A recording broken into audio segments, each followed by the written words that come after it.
question spécifique. Il y a énormément plus de choses à voir. Il y en a une qui s'appelle, par exemple, la synchronicité, elle est importante. Est-ce que je peux faire une requête? Oui. Quelque chose que je trouve extrêmement utile, allow et forbid. Ok. Ça, je crois qu'il faudrait que tu parles de ça. Donc il y a 3 choses dont il faut que je parle. La première, elle est super vite. Si vous avez plusieurs voix, cet algorithme ne vous garantit pas que des synchronicités sont préservées. Pourquoi?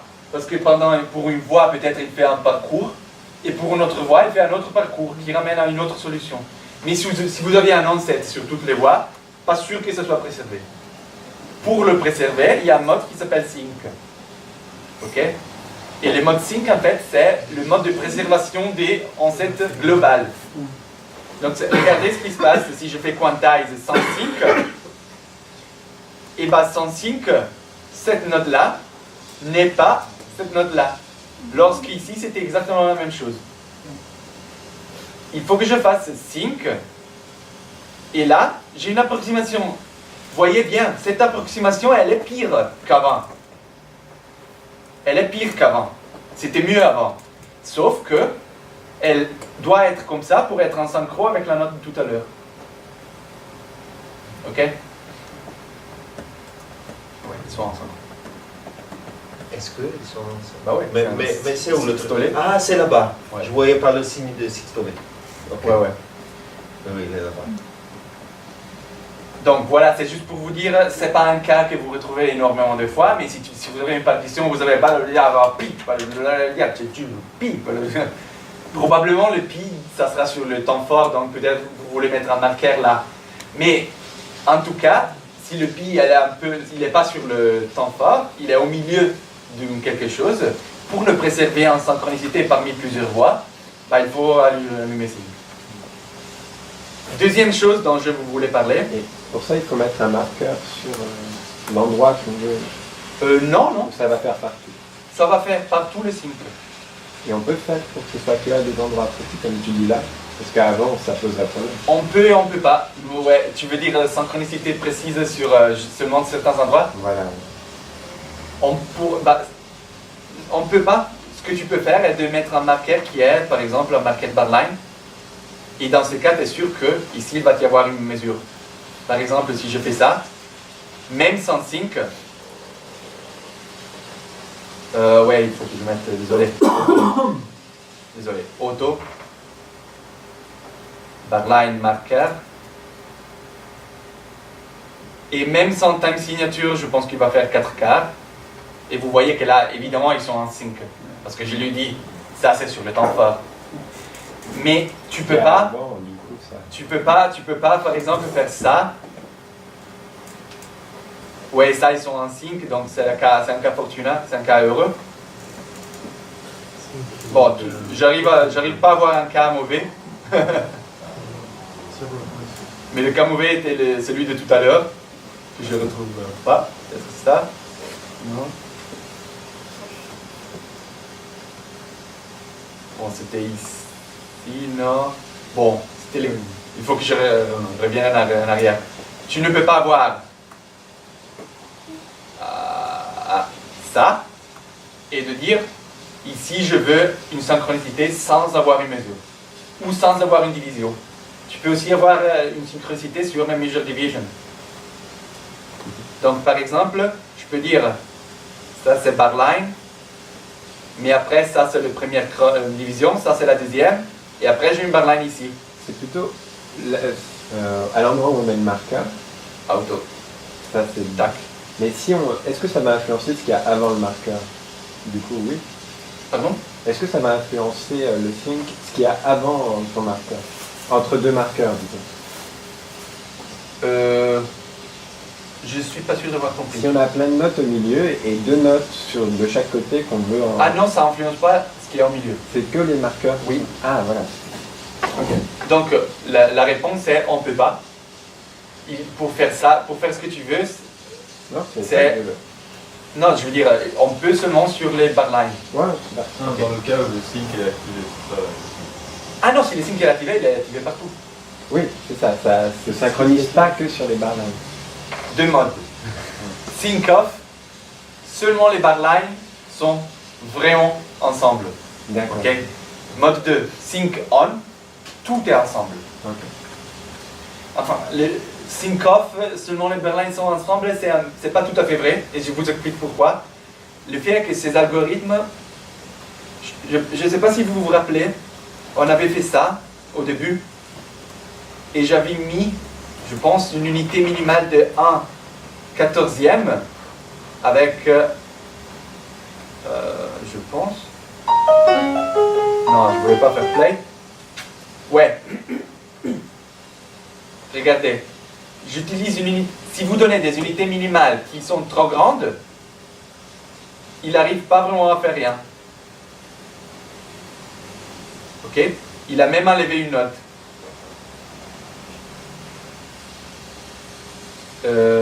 Pourquoi? Ok. Mais c'est... Ah, parce que j'ai fait des changements random.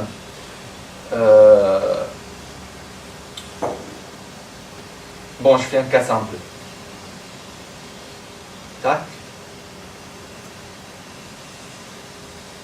Et je fais un truc que je vous expliquerai. Je vous expliquerai après. Cell all onset equal 200 fois core index.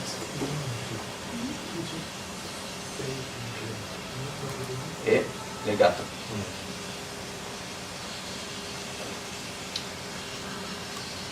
Ok. J'ai chaque note qui dure 200 millisecondes.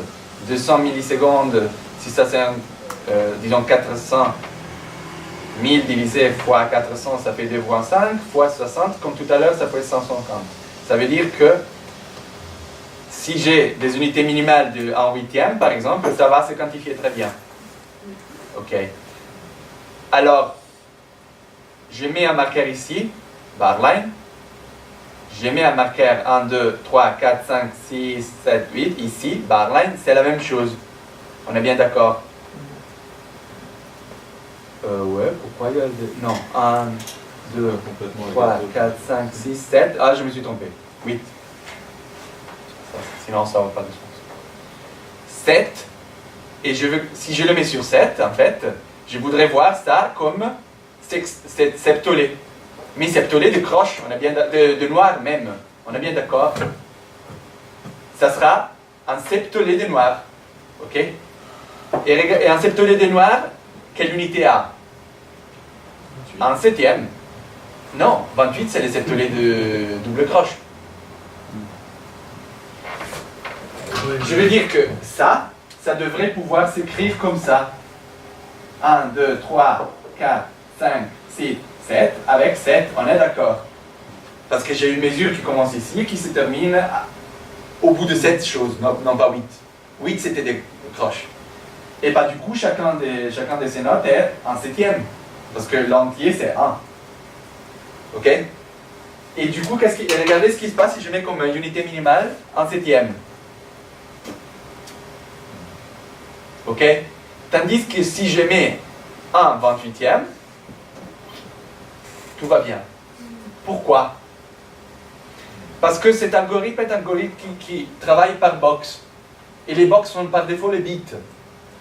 Ça veut dire il doit accomplir une quantification précise pour chaque bit, pour faire en sorte que non pas seulement la mesure soit en 5, mais aussi les bits soient en 5. Et c'est pour ça que je te disais, les mesures sont en 5, mais aussi chaque bit, le début des bits est garanti être en 5. Et le problème est que si j'ai un 7e, et le bit, c'est une mesure de 4 quarts, par défaut le bit est 1 quart, enfin j'ai pas de manière de mettre un 7e pour accomplir un quart avec des multiples d'un 7e. Vous voyez ce que je veux dire? C'est trop peu. Je ne peux pas remplir un box qui est grand 1 quart avec des règles qui sont grand 1 7e. Ça ne va pas, il ne trouve pas une solution. Et du coup, il me met le box complet et une grise note. Et 14 alors?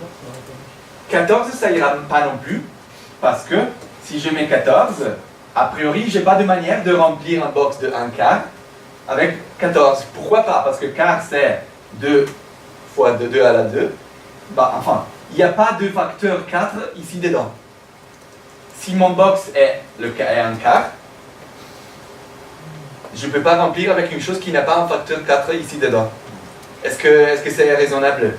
Et du coup, je vais voir le même problème. Tac. Et bah si je mets 28, bah 28, en fait, ça a un facteur 4. Et Tu multiplies 1 sur 7 par 1 sur 4. Exact. Exact. Mais la même chose, ça se passerait si j'avais 1 sur 6. Ouais. Dans ce cas, par contre, 1 sur 12 suffirait. Parce que 12 a déjà un facteur 4. Ouais, bien sûr. Donc il ne faut pas toujours forcément multiplier. Mais la règle, en fait, c'est pas vraiment ça. Et c'est un peu empirique, vous pouvez dire. Quand les choses ne marchent pas, j'ai donné des unités trop grandes. Donc je les baisse. D'habitude, je fais ça. Mais il faut comprendre pourquoi. Et la raison est que par défaut, il utilise le bit comme grille.